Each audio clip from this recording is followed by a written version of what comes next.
Champion stayer Smart Valentino was at the pinnacle of success in 2013, before his bright future was tragically cut short a few weeks ago.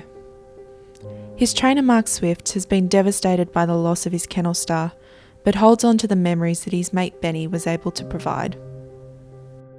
Mark fondly remembers how he came to get Smart Valentino and when he discovered how much ability the greyhound possessed.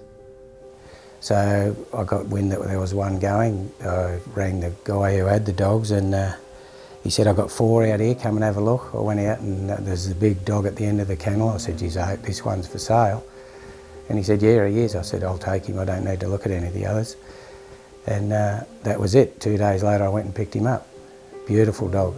We trialled him at Richmond a few times and he was finishing he was trialling good, but his run home times were sensational for a dog that was only a pup. And then I give him his first start at Lithgow and I told the boys we had something special. Come out, he was last. I said, "Oh geez, I'm going to be a goose here." And the field opened up a bit. He got a run through and won his first race by 13.5 lengths. His first 700 was the Group 2 Betfair Cup and he won. So we thought, that's what Jason Mackay said to me, "Strap yourselves in." He said, "You got a big ride with this dog." And he said, "He'll take over Miata." He was heading that way, but who knows where he might have went. The highlight of 2013 for Mark was Smart Valentino's campaign through the National Series, firstly winning the state distance title, then making the trip to the Meadows to ultimately take out the national title. Yeah, it was sensational. I've never had a feeling like it before. The Nationals was brilliant to win, but what he done in the heats and the final, all the dogs in it, they sort of only won one to get into the final. He won the heat, the final and the grand final, and he's winning the heat. I thought he might have got run of the year for that because he had box 1 and he was 8 or 9 lengths off him and he got through to win and then he won the final. But that was a sensational run and the Nationals was awesome, but the way he got there, I was so happy for the dog because he just done everything right. And then he took on the best dogs in the state and he beat them and he come from well back to win that. So he's not just a one-off dog. After winning the National Distance Championship, Smart Valentino was plagued by a series of injuries, but according to Mark, was on his way back to top form. It was frustrating, but it wasn't because they weren't bad injuries. I knew he was going to come back and he was just a freak of a dog. He just wanted to run and he hurled quite quick. So as long as he came back, we were happy. And each time it worked in our favour because he had a spell and come back stronger. And you wouldn't think that dog could come back stronger, but he did. And he proved it. He came back. His times were getting better and he was getting closer to records. And I don't go on records, but just to watch him run and stride out, it was awesome. Yeah. Mark recalls a terrible morning when he found Smart Valentino and realised something was seriously wrong.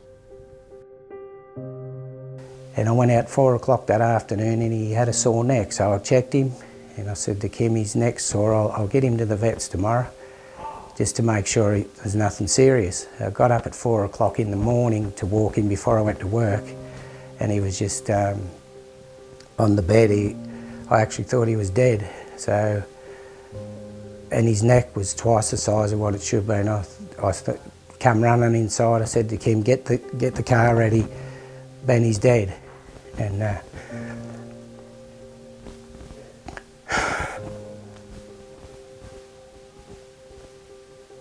I went back out. Kim had the car ready. I had him in my arms.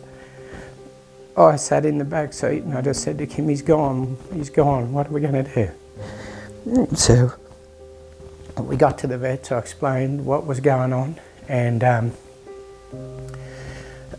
I was sitting at the operating table with him. He had his neck up in the air because he'd swollen up that much he couldn't get oxygen. So I was holding the oxygen and his neck so he could get oxygen in there and you could see his heart pulsating and then had stopped, and I said to the vet, he's gone, isn't he? He's gone. And he said, no, hang on, and she needled him, got him going again, and they said, look, this dog's too valuable to have here, we've got to get him to Sydney. So they rang the referral hospital at Ryde, and 1 o'clock in the morning they rang up and said he needs plasma bags of blood.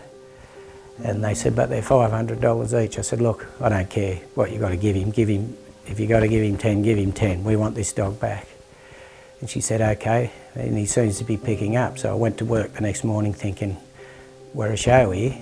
And then I said to Kim, don't ring me at work unless it's good news. So she rang and I thought, you beauty. And she rang and said, look, before you go, it's not good news. His kidneys are shutting down, his body's failing, and you've got to make a decision. I said, is he in any pain? And she said, he is now. And I said, well, that's the decision's made. I said, turn the machine off, and that was it. My whole world just come crashing down. Through the tough times after Smart Valentino passed away, Mark has been humbled by the support he has received from the greyhound racing community. That's one thing I'll never forget, the people in the greyhound game, and I haven't seen them since this happened, but people have rang up and said, you know, he was everybody's dog.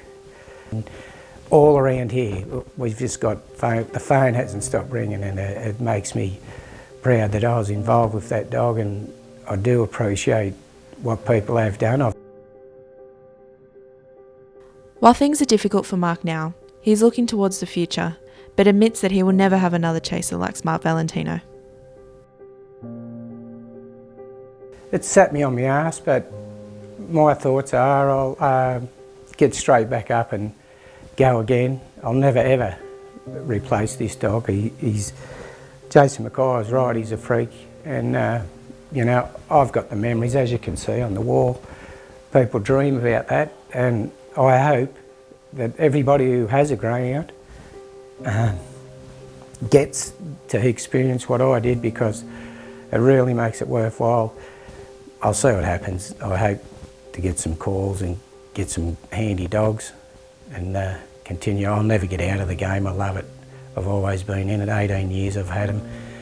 I think I can do it, but if I go that way, I'll set myself up properly like the big trainers. I will not like them, but just do it full time and enjoy it.